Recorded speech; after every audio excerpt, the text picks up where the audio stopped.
Olá, bem-vindos ao podcast Partindo do Passado, do Núcleo de Estudantes da Universidade de Évora. Neste quinto episódio temos como convidada Inês Mineiro Abreu, administradora da página de Instagram Idade Média Pop. Agradecemos desde já a tua presença, Inês, e vamos começar por falar um pouco do projeto, como é que surgiu, o porquê deste nome. Ok. Olá, antes de já, olá a todos, obrigada por me terem convidado para estar aqui. Sobre o projeto do Idade Média Pop, surgiu em janeiro de 2020, portanto já tem 2 anos, e é assim, como estudante de História da Arte na universidade, eu vou reunindo uma data de ideias e sou super apaixonada pelo património medieval no país. Sempre tirei muitas fotografias, por exemplo, sempre que visitava um monumento, eu registro tudo o que há de medieval para registar em fotografia nesse monumento e por essa razão senti que tinha muito material para falar numa eventual plataforma na internet, fosse um canal de YouTube ou um blog. Depois andei ali uns tempos a tentar perceber qual é que era a plataforma que faria mais sentido e finalmente ganhei coragem, porque isto também é preciso um bocadinho de coragem para criar estes espaços na internet, que a internet é um sítio complicado às vezes e toda a gente vê, não é? E criei um Instagram e um Facebook chamado Idade Média Pop. O nome do Idade Média Pop, o objetivo é, logo no nome, perceber-se ao que é que se vai no projeto.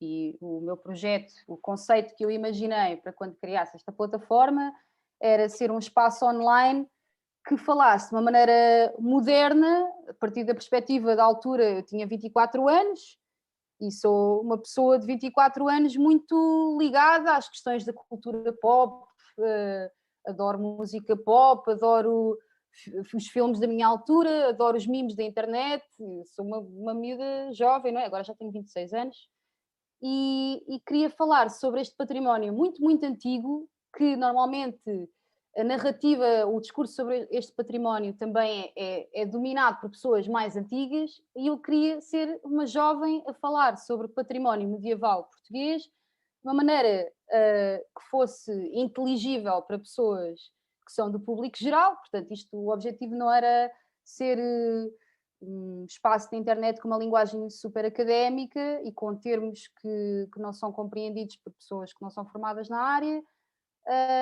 E a parte da imagem, não só os textos seriam escritos por mim, mas a parte da imagem também é muito importante. E depois, a nível de conteúdo, era pegar em património medieval português e desconstruir várias ideias que existem sobre esse património. Portanto, por exemplo, vários mitos políticos ligados a certas figuras da história de Portugal, porque a Idade Média é, se calhar, das épocas históricas mais favoráveis a mitos, a mitologia, ou então pegar em sítios menos conhecidos, porque eu sempre quis falar no Idade Média Pop não sobre os sítios que já toda a gente conhece, sobre o Castelo de São Jorge ou a Torre de Belém ou o Mosteiro de Jerónimos, porque isso é informação que já está na internet e já é muito fácil aceder. E, portanto, eu queria falar sobre aquelas igrejas que eu de vez em quando encontro por acaso em passeios e que pouca gente conhece, ou sobre uma escultura de uma virgem num mosteiro em Viseu que é super interessante e que tem uma história super interessante e que as pessoas não conhecem. E mais importante que isso, eu acho que uma das grandes missões do Idade Média Pop é mesmo a divulgação deste património local, porque o património medieval deste país tem um problema muito grande, que é grande parte deste património medieval ainda está em igrejas, em sítios mais rurais. E muitas dessas igrejas estão sempre fechadas e é muito difícil aceder, enquanto visitante, a esse património.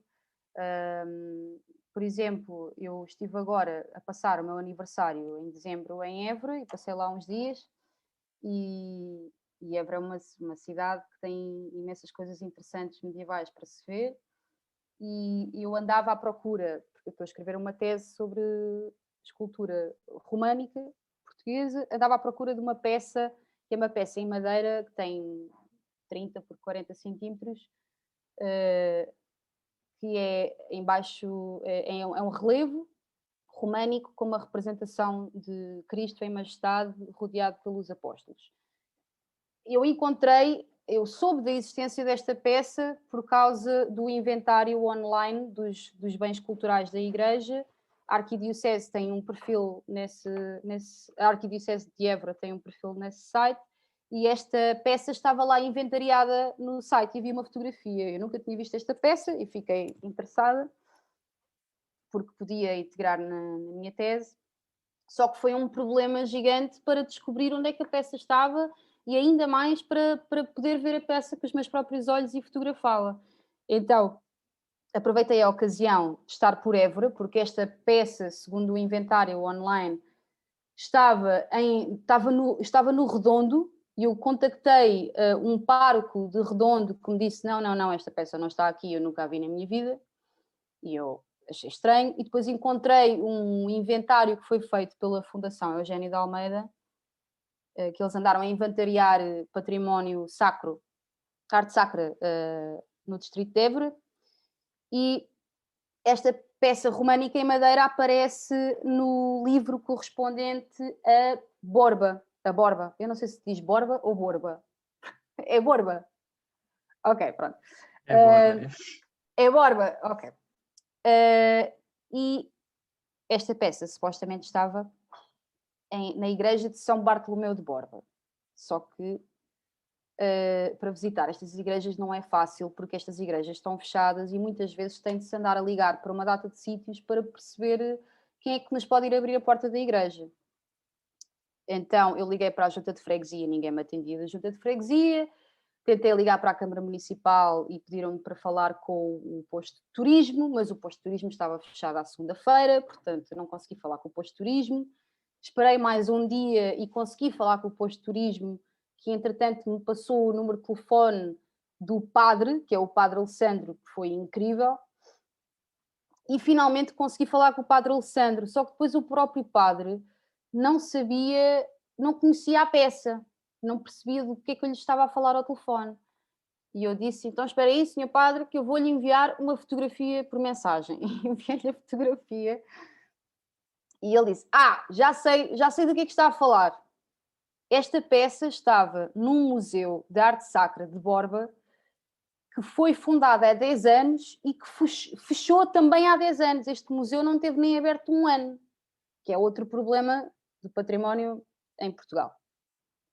E o padre não tinha a certeza se a peça ainda estaria nas instalações do museu ou se já tinha sido mudada para a igreja, para outra igreja, que era um sítio mais seguro, que é outro dos problemas deste país, que é, há muitos roubos de arte sacra, especialmente de arte sacra, cá, porque estas peças de arte normalmente estão em sítios muito vulneráveis e é muito fácil entrar em edifícios destes e fazer desaparecer as peças.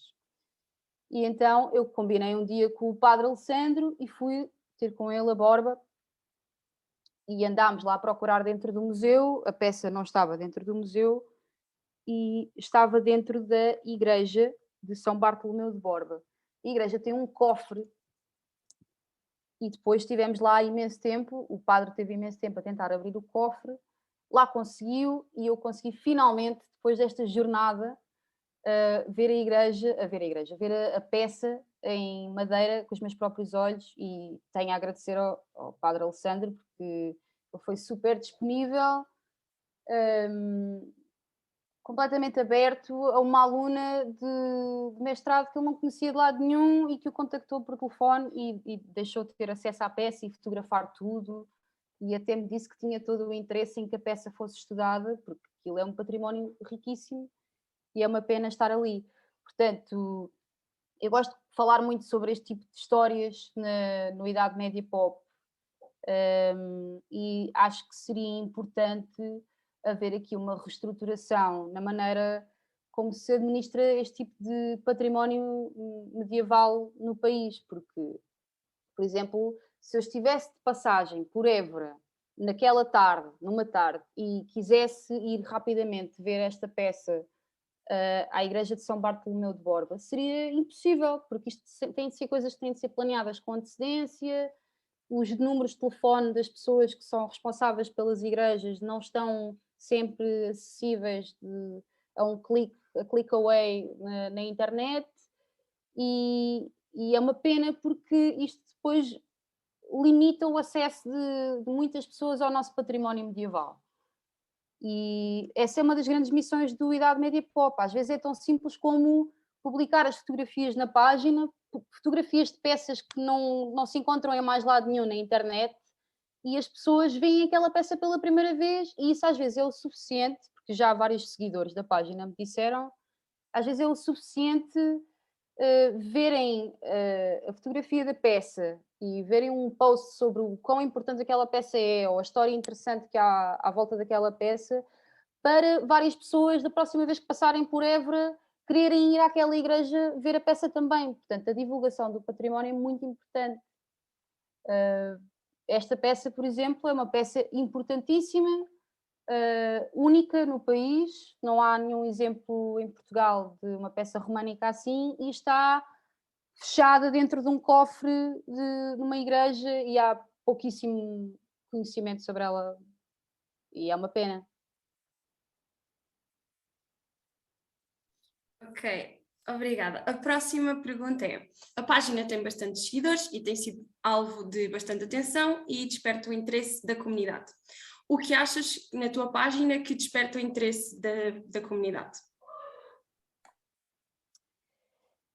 Pergunta difícil, porque eu acho que lá está, acho que estas histórias, quando são, é assim, não sei, quando são histórias ligadas a lendas ou ligadas a figuras importantes, facilmente reconhecíveis pela população, acho que costumam ser dos posts com mais interações. Por exemplo, acho que dos posts que mais interações teve na página foi um post sobre o mosteiro de Carcre, que é um mosteiro que está em Viseu, é um mosteiro românico, e é um mosteiro com uma história muito interessante. Não tanto história, mas uma lenda muito interessante, que também está ligada a uma imagem de uma virgem em marfim, que é uma imagem única também, porque além de ser uma imagem românica, e há poucas imagens românicas em Portugal, é uma imagem em marfim que tem 1 ou 2 centímetros de altura, portanto é um caso invulgar de escultura medieval portuguesa. Essa imagem está ainda no mosteiro e esteve há pouco tempo em exposição na exposição do Museu Nacional de Arte Antiga, que foi o Guerreiros e Mártires, e o mosteiro e essa imagem estão ligadas à figura de Afonso Henriques e do Egas Muniz. E isso desperta logo a atenção, porque são das figuras mais reconhecidas do imaginário coletivo português, e esse tipo de histórias desperta logo a atenção da maior parte das pessoas. Por exemplo, esta história é muito interessante e para mim é mais interessante ainda porque relaciona-se com o meu tema de tese e de como as imagens religiosas da Virgem e dos santos ou de Cristo, muitas vezes, além da sua existência religiosa e do seu papel religioso na sociedade, estão também ligados a valores políticos muito fortes e têm uma vertente política, estão ligadas a lendas com contornos políticos fortes ou a outro tipo de realidades. Por exemplo, há imagens religiosas que estão ligadas a profissões, ou a regiões, ou a bairros, mas, por exemplo, esta imagem da Virgem de Carcre, a lenda é a seguinte: Afonso Henriques, e Afonso Henriques supostamente teria nascido, segundo a lenda, com uma deficiência terrível nas pernas, e o futuro primeiro rei de Portugal nascer com uma deficiência nas pernas era um obstáculo terrível que ele tinha de ultrapassar e impossível, não é? Porque se Afonso Henriques tivesse nascido com uma deficiência nas pernas, provavelmente nunca teria sido o fundador de Portugal, não é? Portanto, isto é logo, estas histórias têm estes obstáculos impossíveis de ultrapassar por alguma razão. O Egas Muniz, ai de Afonso Henriques, recebe, tem uma aparição, há uma aparição da Virgem, ele tem uma visão da Virgem e a Virgem dá uma missão a Egas Muniz, e a missão é deslocas-te até este mosteiro que está abandonado ou inacabado e vais lá procurar uma imagem da Virgem e vais passar a noite com o Afonso Henriques e com a imagem, rezar. E Egas Muniz assim o fez. Levou a criança, Afonso Henriques, deslocaram-se até ao mosteiro de Cárcere, que na altura, segundo a lenda, claro, acho que tinha sido destruído pelos muçulmanos, que também é um elemento muito comum neste tipo de narrativas, estão muito ligadas à ocupação muçulmana e à conquista cristã.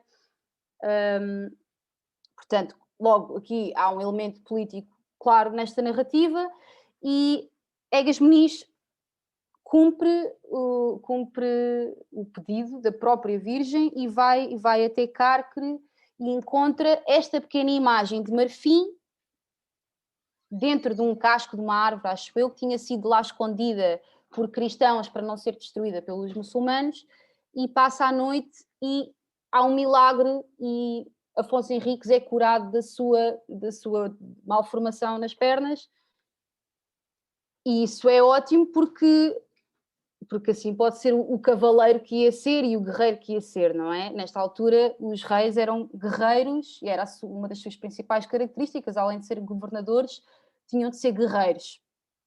Ou seja, qual é que é o objetivo? Estas lendas não são lendas inocentes, há sempre um objetivo por trás, que é tentar atribuir, esta lenda tenta atribuir aqui alguma predestinação divina ao Afonso Henriques, como se fosse um escolhido, e há uma intercessão da própria Virgem através desta imagem religiosa pequenina e cumpre-se o destino de Afonso Henriques de ser o fundador de Portugal.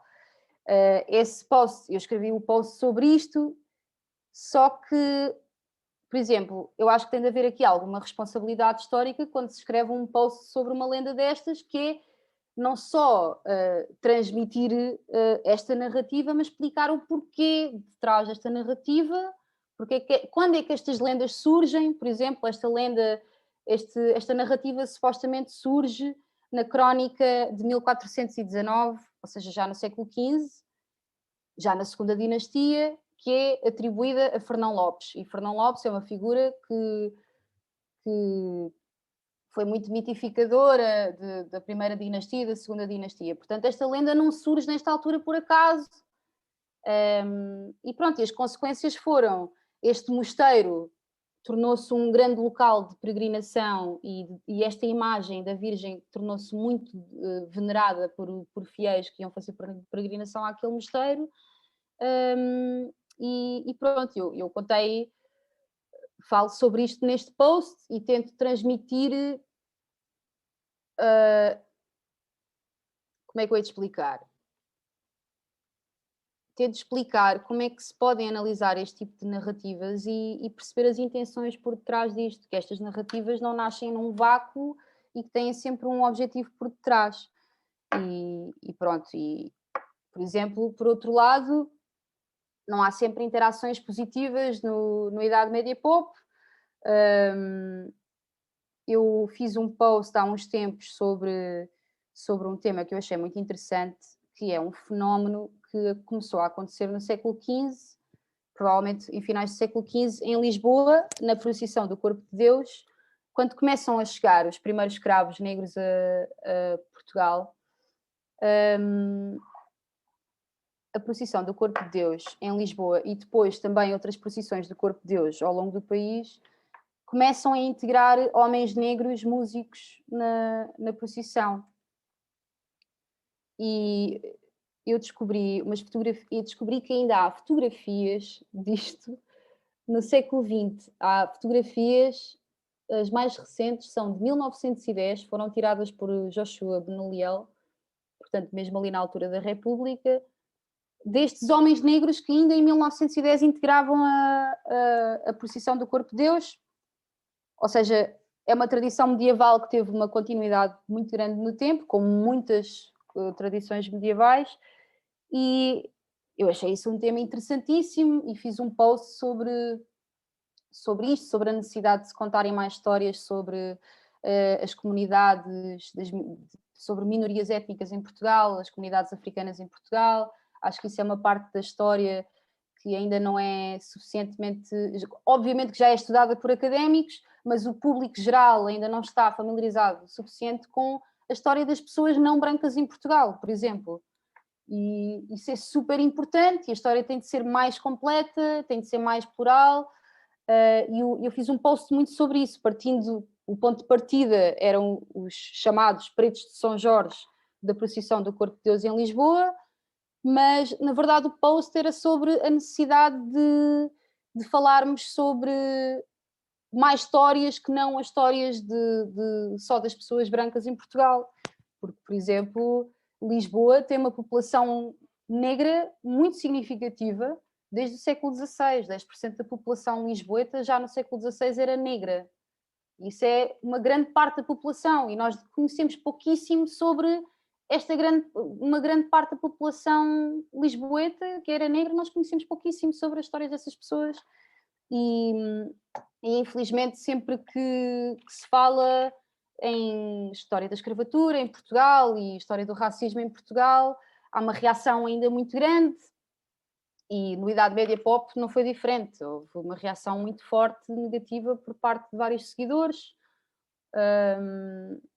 e por causa disso eu decidi, nos 3 dias a seguir, fazer mais publicações sobre a história da escravatura em Portugal, que eu acho que é importante informar as pessoas sobre isto, apesar da grande resistência que ainda existe por parte de muitos portugueses em reconhecer que há uma história de racismo fortíssima em Portugal e da escravatura. E pronto, não sei, por exemplo, mais recentemente fiz um post que acho que também foi muito interessante e que as pessoas reagiram muito bem a esse post, que foi um post... Eu normalmente, é assim, quando escrevo um post, as ideias surgem-me quando eu estou a fazer pesquisas para a minha dissertação, o que é bom porque assim consigo unir o melhor de 2 mundos e poupar algum tempo. E eu ando a pesquisar muito sobre a escultura românica para a minha tese de mestrado e estive a ler sobre uma igreja que existe em Vila do Conde, que é no distrito do Porto, que é a igreja de São Cristóvão de Riomau, que é uma igreja muito pequena, mas apesar de ser pequena, tem um programa iconográfico e escultórico riquíssimo. E a igreja, por dentro da igreja, mesmo junto ao altar-mor, há um capitel monumental que é esculpido nas 3 faces, que também não é muito comum no nosso românico português, que é chamado um capitel historiado. Os capitéis historiados são os capitéis que normalmente têm várias cenas representadas ou que têm figuras humanas representadas. E este capitel é um dos capitéis mais fotografados e mais divulgados em compêndios de história da arte. O protagonista, para mim, do capitel é uma figura muito interessante, que é um homem que é uma figura esculpida de um homem que está a tocar uma viola d'arco, ou seja, um músico, provavelmente um jogral, e este capitel é um capitel muito misterioso, porque tem 3 cenas representadas e, apesar dos vários estudos que já existem sobre este capitel, hoje em dia ainda não há assim um consenso sobre o que é que está ali representado, que é muito interessante porque só mostra que o quão difícil é para pessoas do século XXI e do século XX perceberem iconografias que já foram feitas às vezes há 1000 anos. Isso é muito difícil porque já se meteram vários séculos de evolução ou de transformação de mentalidades. e é muito difícil às vezes o trabalho do historiador de arte de interpretar algumas iconografias, é muito complicado. E à medida que eu fui lendo sobre esta igreja, percebi que já houve várias interpretações diferentes sobre o que está ali representado no capitel, muitas delas não têm nada a ver umas com as outras, e a mais consensual é de um historiador de arte muito importante do século XX, português, que é o Manuel Monteiro, que, tendo ele referências, ele já tinha referências das canções de gesta do século XII que andavam a circular pela Europa, e ele entendeu que naquele capitel está representada uma canção de gesta que veio de França, que é a Chanson de Roland, que é a história do imperador Carlos Magno e do seu sobrinho, o Roland, que é o herói da história. O Roland vai para uma batalha e morre e pronto. E Manuel Monteiro achou que era isso que estava representado naquele capitel, e depois vieram uma data de outros historiadores de arte que vieram rebater e tentar arranjar outras explicações.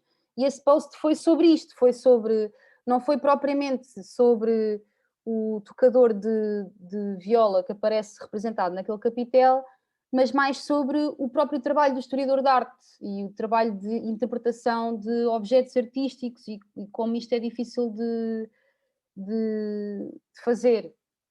E depois no post eu explico quais é que são as várias interpretações e de que maneira é que o jogral ou o tocador de viola se relaciona aqui com a canção de gesta e a chanson de Roland. Mas se calhar não me alongo mais aqui porque vocês querem fazer outras perguntas, não é? Sim, temos algumas outras. Mas pegando Então. nisto, eu sinto que, não sei se tu também sentes isto, ou pelo menos uma das coisas que parece que se destacou na tua página foi, e tu já referiste no início mesmo, falaste disso, foi a maneira mais informal, digamos assim, como tu abordas os temas. Achas que isso tem também algo a ver com as pessoas reagirem bastante bem e para a tua página ter alcançado mais público? E consecutivamente depois ter até mostrado algum conhecimento e dado a conhecer algumas peças que não se conheciam, por exemplo. Acho que sim, até porque eu acho que sim, acho que tens razão, porque se calhar se a página fosse uma página mais conservadora na maneira de escrever, na maneira de apresentar os temas e na própria linguagem, não teria tanta interação e não haveria tantas pessoas a seguir. E, por exemplo, a página eu já fui entrevistada e já apareci em alguns mídia, por exemplo, já fui à Rádio Renascença e à Antena 3 falar sobre estes assuntos, e já fui ao Observador, fui entrevistada para o Observador sobre este projeto, e também apareci na Rádio Observador, já lá fui 2 vezes, e a própria comunicação social, na maneira como tem pegado no Idade Média Pop, tem puxado muito por aí, que é, por exemplo, e eu não levo a mal, porque sempre foi o objetivo desde o início, e também não sou uma pessoa super séria sempre, e acho que se pode falar sobre estes assuntos com seriedade na parte científica, isso sim, e sempre ter muita pesquisa por detrás, isso é super importante, e ter a certeza de que não estou a propagar incorreções sobre um determinado monumento ou mitos sobre algum tema, mas não é preciso falarmos sempre sobre a história da arte de uma maneira super séria, e a comunicação social até agora tem pegado por aí, já me compararam, para o bem ou para o mal, já me compararam ao Germano Saraiva, mas com tatuagens e com o cabelo pintado, portanto, acho que não sei se isso é um elogio ou não, eu espero que seja. Só que acho que é isso que tem distinguido, espero não estar a ser imodesta aqui, mas acho que é isso que tem distinguido a página de outras páginas, que também não há muitas, mas de outras páginas que também falam sobre história medieval. Acho que esse é o meu plus aqui, acho que isso é que eu estou a adicionar, uma das coisas que estou a adicionar à mesa, sim. E uma coisa que eu noto, que eu acho que é das coisas que mais me orgulha, é que há muita malta jovem a seguir a minha página e deve ter a ver com o facto de se identificarem com a maneira como que eu escrevo e com as referências que tenho nos textos, e de certeza absoluta que deve ser por causa disso. E isso é super importante para mim, porque pelo menos o curso de História da Arte, eu sei que os cursos de História no país atraem mais pessoas, mas o curso de História da Arte Medieval tem pouquíssimas pessoas. No meu primeiro ano letivo de mestrado em História de Arte Medieval, eu tinha mais 3 colegas na minha turma. E os museus, um dos grandes problemas dos museus neste país é não conseguirem atrair pessoas da nossa faixa etária. Vocês já não são bem da minha faixa etária, mas de pessoas jovens, não é? E saber que consigo seduzir e atrair aqui algumas pessoas mais jovens, isso é super importante para mim. E sempre foi esse o objetivo também. Ok, eu acho que é verdade, sim.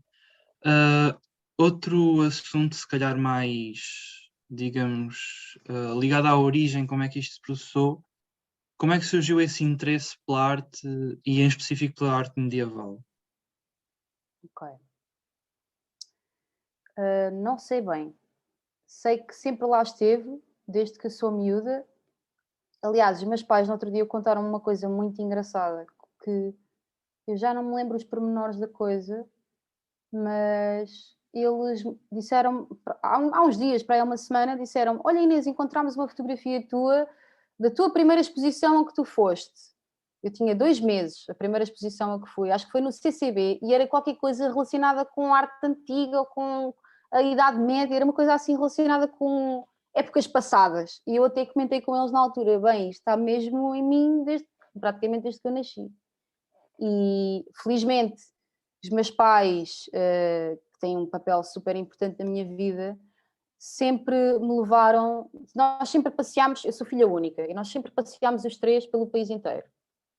E sempre, eu desde miúda, que quando nós chegávamos ao nosso destino, sei lá, Sortelha, na Guarda, ou Lolé, ou um sítio qualquer em Coimbra, sempre que nós chegávamos ao local onde íamos passear, eu dizia logo, desde que era miúda, que queria ir ver o castelo e queria ver as igrejas. Pronto. Queria sempre ir ver o castelo e as igrejas. Portanto, isto é uma coisa que vem de há muito tempo. E eu não queria ver as igrejas porque sou religiosa, porque eu nem sequer sou batizada, portanto, eu não sou católica, nem cristã, nem religiosa de todo. Ela era pelo interesse histórico e artístico por estes monumentos. E eu, no início, na minha adolescência, quando todos chegamos ao 9º ano e temos de escolher o que é que vamos seguir no 10º ano, eu decidi ir para artes. Eu pensava que ia ser uma artista, eu não fui. E depois tive um professor, no 10º ano, tive um professor incrível, que era o professor José Luís, professor de História da Arte, incrível, que, por acaso, se calhar, a maneira dele falar sobre a História da Arte agora vou usar uma palavra em inglês, era uma forma muito relatable para miúdos do 10º ano conseguirem identificar-se e relacionar-se com o que ele estava a dizer. E isso é ser um bom professor, por exemplo. E ele falava de uma maneira muito relatable sobre a história da arte. E era um professor super cativante, levou-nos a Roma, no primeiro ano naquela escola levou-nos a Roma, era um professor super interessado, e ele foi uma grande influência na minha vida para escolher a história da arte. E eu decidi, ok, é isto que eu quero fazer. Eu, na altura, antes de ir para o 10º ano, achava que queria ser arqueóloga. Pronto. Mas eu não sabia ainda bem o que era arqueologia sequer. E eu não conhecia o termo História da Arte. E cheguei ao 10º ano e pensei, isto é uma disciplina, História da Arte. É isto que eu vou seguir. E depois isto de chegar, depois a parte de chegar à Idade Média foi outro processo, porque segui a licenciatura para História da Arte e no terceiro ano de licenciatura, na minha faculdade, temos de escolher ou fazer um estágio ou fazer um projeto. E eu escolhi fazer um estágio e consegui ter um estágio no Museu Nacional de Arte Antiga, que é um dos meus museus favoritos do país inteiro, e fui fazer um estágio no Departamento de Escultura do Museu Nacional de Arte Antiga. E a questão é que o Museu Nacional de Arte Antiga tem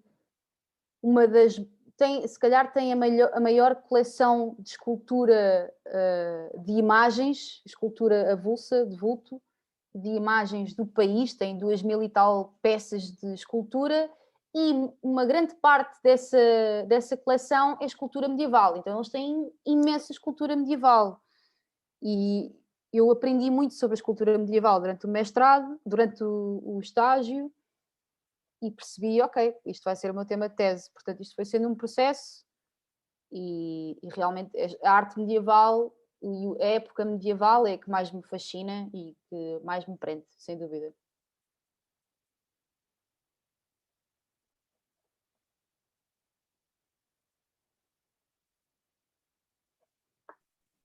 Ok. Eu também, pronto, temos acompanhado alguns de nós a página e vemos, lá está, foi aquilo também que falaste, que existem, por exemplo, meio que duas vertentes. É um bocado esse património mais conhecido, muitas vezes rural também, e depois também outro que é património que está em sítios conhecidos. Lembro-me de alguns, por exemplo, da sede de Lisboa, num sítio bastante falado, mas que existem bens que ou não estão expostos ao público ou são mal falados ou mal interpretados. Pegando nisto, sentes que existe nisto alguma dificuldade ou algumas até oportunidades depois em criar conteúdo para a página, por exemplo? Isso não. Isso há sempre. Eu já pensei nisso. Isso foi uma das questões em que eu pensei antes de criar este projeto, que é. Há vantagens e desvantagens em escolher um nicho para uma página, para uma página, por exemplo, uma página como a Idade Média Pop. A vantagem é estás ali a ocupar um espaço que quase mais ninguém ocupa e tu dominas ali aquele cantinho da internet sobre aquele tema. E eu até agora ainda não encontrei em Portugal uma página na internet que se dedique exclusivamente à história da arte medieval, além de história da arte ser só da época medieval. Isso é uma vantagem. Por outro lado, uma das minhas hesitações no início foi não estarei eu a arriscar-me a um dia os temas esgotarem-se e já não haver nada para falar. Mas a questão é que não, porque há muita coisa e depois quem começa, vou usar outra expressão em inglês, isto é um rabbit hole, tu começas a puxar a ponta do novelo da história da arte medieval e começas a encontrar cada vez mais coisas. Por exemplo, falavas na sede de Lisboa, é verdade, eu fiz o post sobre a sede de Lisboa, foi sobre uma grade que é em ferro forjado, que é românica, que é lindíssima, que é decorada nas pontas com cabeças humanas e cabeças de animais, é super bonita. E é engraçado porque a maior parte das pessoas passa aquilo está no deambulatório, passa pelo deambulatório da sede de Lisboa. A sede de Lisboa, se calhar, é capaz de ser um dos monumentos mais visitados em Lisboa, não sei. E praticamente ninguém repara naquilo, também por falta de sinalização própria da própria Sé, é verdade. Mas aquilo provavelmente é a única grade em ferro forjado românica no país. É lindíssima. Mas eu pensava que devia ser dos poucos trabalhos de ferro forjado medieval que sobreviveram até aos dias de hoje, se calhar o único.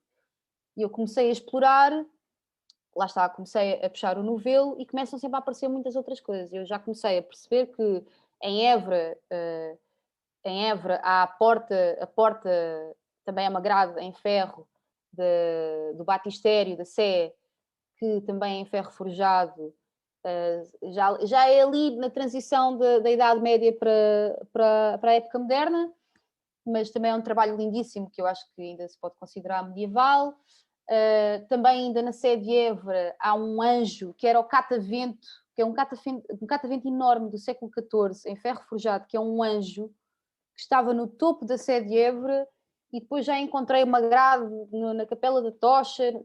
Pronto, isto começa-se a encontrar sempre. Eu, claro que pensei logo, bem, posso fazer um novo post sobre mais trabalhos de ferro forjado medieval em Portugal, e eu tenho sempre uma lista, eu tenho uma lista de Word no meu computador, que se chama Idade Média Pop, conteúdos, e vou acrescentando praticamente todas as vezes que vou à biblioteca para estudar para a minha tese, vou acrescentando à lista temas para trabalhar para publicar na Idade Média Pop. Não sei o quê, não sei o que mais. Estou sempre a acrescentar coisas. Há imensas coisas.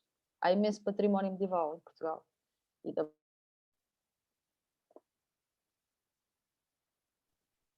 Muito bem. Pronto, eu tinha-me lembrado disso. Também me lembro de outra da sede de Lisboa, que foi da Cadeira. Sim, isso foi uma história incrível. Foi, e isso também achei interessante, o fator de interação também com o público, em que a investigação não foi só feita por ti, ou seja, a diretora da página, digamos assim, a administradora, mas também pela interação dos seguidores. Isso também é importante, e isso também dos seguidores terem essa interação, certo? E o objetivo foi mesmo esse, foi envolver os seguidores da página naquela história. Aquilo quase que parecia uma história combinada, porque eu não sabia que aquilo ia dar em algum sítio. Aquilo foi uma história com vários episódios, que foi uma espécie de investigação que foi sendo feita em tempo real e que dava para acompanhar no Instagram e no Facebook do Idade Média Pop. E aquilo começou como uma brincadeira, porque lá estava eu a ler coisas para a minha tese de mestrado, e estou a ler um livro, já não me lembro de quem é que era, não era do Herculano, era. Já não me lembro. Eu acho que há um livro, pode ser de Gabriel Pereira, não sei. Não, por acaso já li livros do Gabriel Pereira também, muitos sobre Évora, mas não. Era ali sobre. Bem, eu já não me lembro. E estava a ler um livro que falava sobre a sede de Lisboa, falava no trono medieval da sede de Lisboa. Eu fiquei, trono medieval? Qual trono medieval? Onde é que há um trono medieval da sede de Lisboa? E por cima, tronos medievais é daquele tipo de objetos que são raríssimos, sobreviver até os dias de hoje. É um património que é muito raro e que, na altura, eu não conhecia nenhum trono medieval. Agora sei que há 2 tronos em madeira. Um que era do Mosteiro do Varatojo, em Évora, e outro que era de Valença do Minho, que era um trono episcopal. E, além disso, pelos vistos, há um trono em pedra na sede de Lisboa. E eu fui... eu fiz um post como uma brincadeira, como se fosse um anúncio de perdidos e achados, fiz um post sobre isto, a perguntar, numa de brincar, mas numa também de genuinamente saber se alguém tinha mais informações sobre este trono medieval que supostamente está na sede de Lisboa. E eu fiz a pergunta e fiz o post a dizer, perdidos e achados, alguém viu um trono medieval em pedra na sede de Lisboa? E várias pessoas responderam, e eu encontrei mais alguma literatura sobre o assunto e fui pesquisar, e com mais informações fiz um novo post e identifiquei a sede de Lisboa para ver se me responderam, e eles responderam. Foi um desenvolvimento interessante da história. Eles responderam e confirmaram que o trono não estava desaparecido, que estava ainda na Sé, pelos vistos num local inacessível. O trono está numa das capelas do claustro, que está há décadas a passar por uma intervenção. Pronto, aquilo é uma espécie de estaleiro de obras, não é? Desde os anos 90 que estão a haver as escavações no claustro da Sé. E por causa disso, o claustro da Sé, desde os anos 90, que é uma confusão de estruturas dos arqueólogos e pedaços de pedra e túmulos e cabeças de túmulos e pedaços elementos arquitetónicos todos acumulados no corredor do claustro, aquilo é uma grande confusão, e o trono estava aí, e o trono estava aí desmantelado, se calhar por isso é que ninguém reparou nele durante tanto tempo, e estava aí desmantelado, e eu fui publicando os desenvolvimentos desta história do trono. Isto depois culminou num artigo no Observador sobre esta história do trono, e foi uma história que eu adorei fazer, e adorei ver que as pessoas estavam super envolvidas naquilo, a perguntar o que é que se vai passar a seguir, e agora? Isto parece uma novela. Eu, pois é, estas coisas de património às vezes são assim.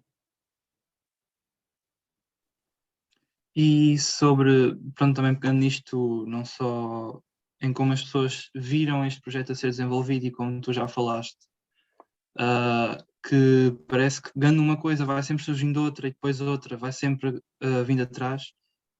Saber se existe alguma perspectiva sobre o futuro da página, se há algum projeto, como é que vês esta página a desenvolver-se no futuro?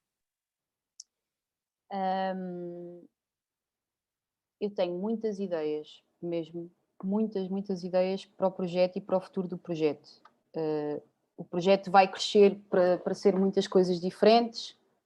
Eu não queria estar a falar muito especificamente sobre elas para criar algum suspense. O que eu tenho a dizer é que eu, neste momento, tenho uma vida muito ocupada, e tenho a certeza que, quando concluir esta tese de mestrado, vou ter mais tempo para trabalhar no Idade Média Pop, e há um projeto que anda a ser desenvolvido, e que teve agora de ser pausado durante alguns tempos por causa da questão da tese, porque eu estou a entrar na fase mais intensiva de escrita da tese, e há outros projetos que... Há mil coisas que se podem fazer com a Idade Média Pop, e felizmente, porque acho que terá um futuro rico, Idade Média Pop, e há muitas pessoas interessadas também em saber o futuro do Idade Média Pop. Por exemplo, já houve várias pessoas na página a perguntar se eu não estaria interessada em fazer visitas guiadas. Houve um texto que eu publiquei sobre o património medieval que existe em Lisboa, porque às vezes, por causa do terremoto terrível que Lisboa sofreu, há uma ideia comum, mas incorreta, de que o património medieval de Lisboa desapareceu praticamente todo. E a verdade é que ainda há muitas coisas medievais escondidas pela cidade. Tem de se procurar bem. E eu fiz um texto sobre esse património, algumas coisas que se podem visitar no centro de Lisboa, num passeio a pé, e houve várias pessoas nesse post a perguntar-me: oh, Inês, tu não estarias interessada em fazer visitas guiadas sobre este tema específico? Portanto, as pessoas estão interessadas. Por exemplo, gostava muito de escrever um livro com a marca Idade Média Pop, e outras coisas mais interessantes ainda. Mas sim, acho que tem um futuro. Eu, infelizmente, sou só uma no projeto, e quando entro em fases mais ocupadas da minha vida, o Idade Média Pop, que não é o meu trabalho e que não é a minha dissertação, tem de sempre ser posto em segundo plano, para eu poder fazer as outras partes da minha vida, e nos últimos meses não tenho conseguido dedicar ao Idade Média Pop tanto como gostaria, porque lá está, os posts que eu escrevo para o Idade Média Pop são posts que requerem... São posts pequeninos de Instagram, mas atrás desse post de Instagram houve uma semana, às vezes 2 semanas de pesquisa para esse post. Dão muito trabalho, são coisas que dão muito trabalho, e eu, às vezes, ultimamente não tenho tido tanto tempo para me dedicar à Idade Média Pop, mas sim, é um projeto que vai crescer, e para o ano virão muitas coisas novas.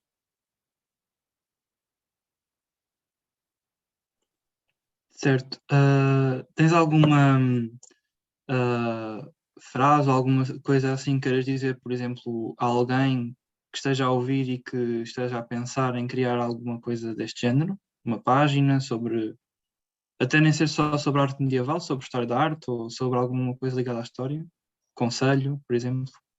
Conselho, conselho não sei, mas eu acho que que devia haver mais páginas de mais pessoas jovens a darem a sua perspectiva sobre o património do nosso país, ou sobre a história, sobre a arqueologia, porque tem sido, assim, Portugal é um país muito envelhecido, a nossa televisão é muito ocupada, é muito dominada por pessoas mais velhas, a nossa rádio é muito dominada por pessoas mais velhas, as revistas, estes espaços de exposição são muito dominados por pessoas mais velhas, dão pouco lugar às pessoas jovens neste país, infelizmente.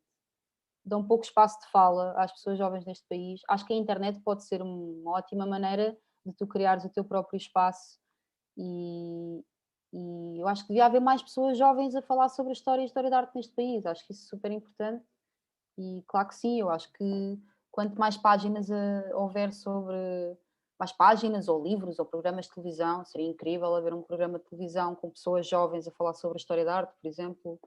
Acho que sim, acho que as pessoas devem ter estas iniciativas, acho que é muito importante. Portanto, não tenho propriamente um conselho para dar, a não ser se sim, façam e falem e mostrem as vossas perspectivas sobre estes assuntos. Eu acho que está na hora de haver mais pessoas jovens e com ideias frescas e novas a falar sobre estes assuntos, é muito importante. Muito obrigado, Inês. Pronto, acabamos assim com esta mensagem da administradora da Idade Média Pop. Este podcast, partindo do passado, podcast do Núcleo de História de Estudantes da Universidade de Évora. Obrigada. E de nada. Pronto, queríamos agradecer pela tua presença, por ter esclarecido aqui algumas dúvidas que poderia haver em relação a isso. E a quem esteja a ouvir, se estiverem exames ou dificuldades, muito boa sorte. E se quiserem criar uma página ou seguir, então, sigam a Idade Média Pop no Instagram, vale imenso a pena. Muito obrigado.